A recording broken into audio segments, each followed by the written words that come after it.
A noite se estende sobre a cidade e, de repente, o quarto parece pequeno demais para o tamanho do silêncio. Você sente o coração dar um golpe mais forte, como se lembrasse que um dia irá parar. Nesse instante, o medo da morte emerge, inesperado, insolente, e sussurra que tudo, inclusive você, é passageiro. Sêneca conhecia bem esse visitante incômodo. Nas cartas a Lucílio ele escreveu: "A morte está diante de nós desde o nascimento. Não é um acontecimento futuro, mas companheira de jornada." O estoico não convida o leitor a desesperar-se, mas a sentar-se à mesa com o medo e perguntar o que ele veio ensinar. Marco Aurélio, imperador, general, filósofo de tenda e noites geladas, reforça a mesma lição no seu diário. Não viva como se fosse imortal. Tudo está emprestado. Para ele, pensar na morte não era morbidez. Era estratégia para alinhar a bússola interna ao norte do que realmente importa. O estoicismo chama essa prática de memento mori. Lembra-te de que vais morrer. Parece sentença sombria, mas contém uma promessa secreta. Quem aceita o fim descobre finalmente a plenitude do presente. O medo existe porque a mente humana adora fronteiras definidas, e a morte é a fronteira mais nebulosa que há. A biologia acrescenta sal a esse terror. O cérebro reptiliano dispara alertas sempre que percebe ameaça de aniquilação. Mas somos mais que química. Somos consciência capaz de observar o próprio pânico. Sêneca argumenta que antecipar a morte em pensamento a torna familiar, e o familiar perde garras. Ele recomendava imaginar todas as noites que aquele podia ser o último dia. Ao acordar, nada parecia pequeno demais para a gratidão. Até a dor se transformava em prova de vitalidade. Marco Aurélio escrevia ao nascer do sol, agradecendo por um corpo ainda capaz de servir à razão. Ele via a finitude como professora, que elimina distrações. Quando exércitos bárbaros ameaçavam Roma, o imperador lembrava aos soldados: o que tememos são fantasmas. A própria morte, se analisada, é apenas dissolução de átomos. A ciência moderna confirma parte desse raciocínio. Pesquisas em psicologia evolucionista sugerem que contemplar a morte aumenta comportamentos pró-sociais e foco em metas significativas. O cérebro, confrontado com a finitude, recalibra prioridades. Para vencer o medo da morte, Sêneca propõe um primeiro exercício: listar tudo o que já foi perdido. Brinquedos de infância, amigos de faculdade, versões antigas de si mesmo, e notar que a vida continuou a fluir. Cada perda foi ensaio geral para o ato final. Segundo exercício: praticar a premeditatio malorum, visualizar cenários negativos até que percam impacto.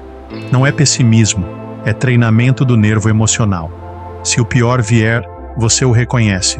Se não vier, celebra o bônus inesperado. Terceiro exercício estoico: definir um propósito diário que valha mesmo se a morte bater à porta à noite. Pergunte-se pela manhã: o que tornaria este dia completo? Faça isso e o calendário deixa de ser acumulação vazia. Quarto exercício: simplificar desejos. Marco Aurélio se banhava em água fria nos acampamentos e comia pão duro sem queixas. Ele entendia que cada luxo cria nova camada de apego, e apego é pavimento do medo.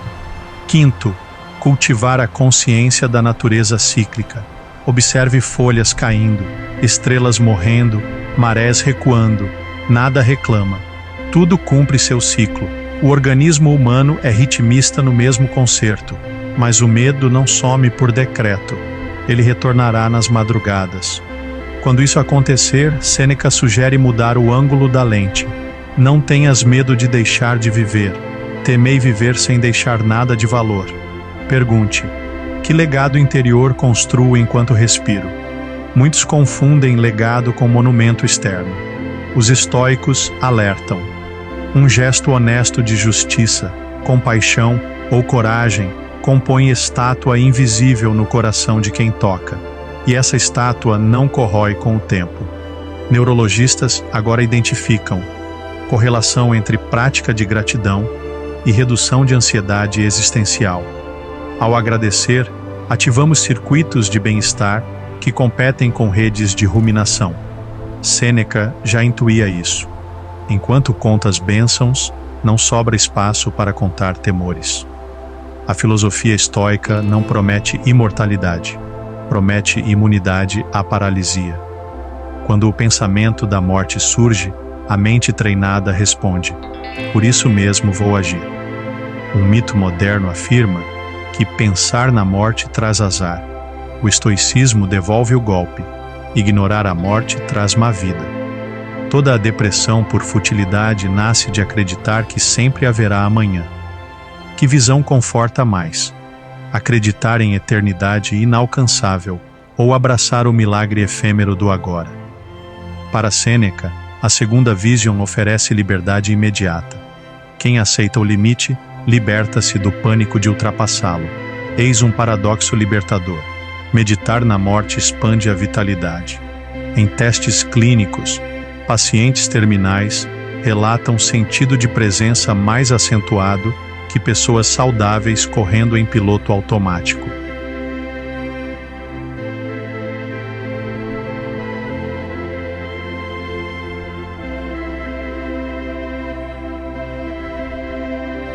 O medo também diminui quando partilhado.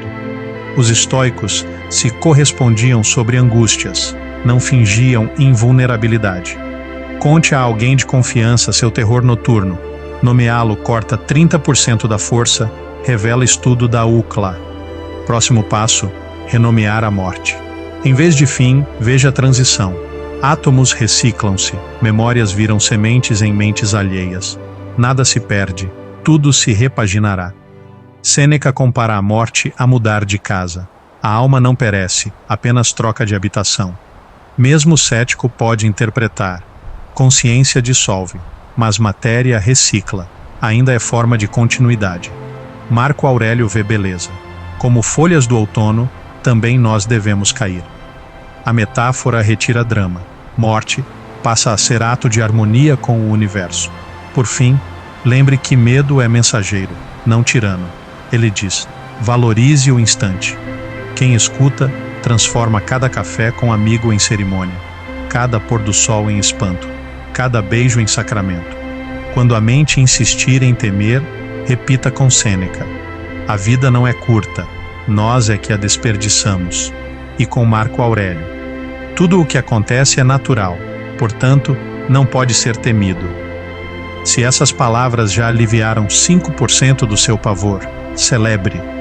Coragem não é ausência de medo, é diálogo honesto com ele. Continue a conversa, diariamente, serenamente. Agora, se este espelho refletiu a angústia que você varria para debaixo do tapete, faça o estoico gesto.